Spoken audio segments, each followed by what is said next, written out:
வேறு எங்கேயுமே உங்களுக்கு வாய்ப்பு இல்லை அப்படிங்கிற ஒரு நிலையில் நாங்கள் கொடுக்குற தொகுதியை வாங்கிக்காங்கன்னு சொன்னாங்க. அதுக்கு கூட திரும்ப வந்து ஓகே பாசிச பாஜக நம்ம வந்து மாறிட்டா பாசிச பாஜக பூந்துருங்கிற ஒரு இந்த நிலைப்பாடுனால அதையும் ஒத்துக்கிட்டு வாங்கிட்டார். ஆனால் அவர் சட்டமன்றத்துக்குள்ளே வரக்கூடாது, போட்டியிடக்கூடாதுங்கிறத வேற ஒரு கட்சி முடிவு பண்ணுது அப்படின்னா விசிக கட்சியோடைய நிலை என்னன்னு யோசிக்காங்க. இல்லை, நான் வந்து இந்த முடிவுலேருந்து நான் வந்து பின்வாங்கலை, நான் கொஞ்சம் மாறி யுக்தியை நான் பயன்படுத்துகிறேன். இது ஒரு வேற விதமான ஸ்ட்ராட்டஜி அப்படி சொல்லுங்க. யுக்தி அப்படி இல்லை, ஸ்ட்ராட்டஜியை மாற்றி எவ்வளோ காலத்துக்கு தாங்க ஸ்ட்ராட்டஜியை மாற்றிக்கிட்டேன்? கேவலமாக இல்லை உங்களுடைய ஸ்ட்ராட்டஜி? எத்தனை காலத்துக்கு இப்படி அடுத்தவங்க கட்சிக்காரனுக்காக ஸ்ட்ராட்டஜி மாற்றிக்கிட்டு இருப்பேங்க? இப்படி சொல்கிறதுக்கு உங்களுக்கு வெக்கமா இல்லை?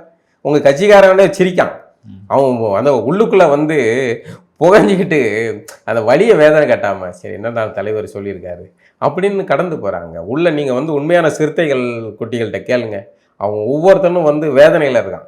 காட்டுமன்னார் கோவில் அந்த தொகுதியை வந்து ஓகே தலைவர் நிற்காது, நம்ம வந்து உழைக்கணும் அப்படின்னு காத்துக்கிட்டு இருந்திருப்பாங்க. அத்தனை பேர் மூஞ்சிலையும் கறி பூசி அதை வந்து கடைசியில் காங்கிரஸுக்காரன் அப்பவும் வந்து அவர் வந்து நான் நினைக்கிறேன் விசிக முழுக்க திமுகவினரோடைய பிடியில் போயிடுச்சு அப்படிங்கிறது அவருக்கு வந்து உள்ள தெரிஞ்சுட்டு அவரே வந்து அதில் சிக்கியிருக்காரு. அது வேற, அது தனி கதை.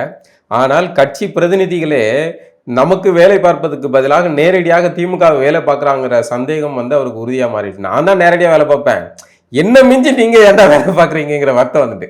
அதனால தான் பார்த்தீங்கன்னா ஷானவாஸ் ஆளுநர் ஷானவாஸை வந்து அனுப்புனது. இப்போ ஷானவாஸ் இப்போ என்ன மாதிரி சிரிச்சிட்டு இருப்பாப்புல தெரியுமா? எனக்கான சீட்டு இல்லைங்கிறீங்க, உங்களுக்கே சீட்டு இல்லை, உன்னையே தேர்தலில் போட்டியிட விடாமல் பண்ணிட்டோம் பார்த்தீங்களா அப்படின்னு இப்போ அவர் நினைச்சாலும் நினைப்பாருங்க. எனக்கு சீட்டு கொடுக்க மாட்டேங்கிறீங்களா திரும்ப பாருங்க, உங்களே வந்து நாங்கள் வந்து வேட்புமனு தாக்கல் பண்ண முடியாத அளவுக்கு பண்ணிவிட்டோம் பார்த்தீங்களா. இப்படி ஒரு நிலை வந்து திமுகவால் முழுக்க வந்து விசிக உள்வாங்கி கபலீகரம் செஞ்சு தின்னு செரிக்கப்பட்டு விட்டது. இதுதான் ரொம்ப துயரமானது. திருமாவளவன் அவர்களுடைய நிலை வந்து ரொம்ப வருத்தத்துக்குரியது.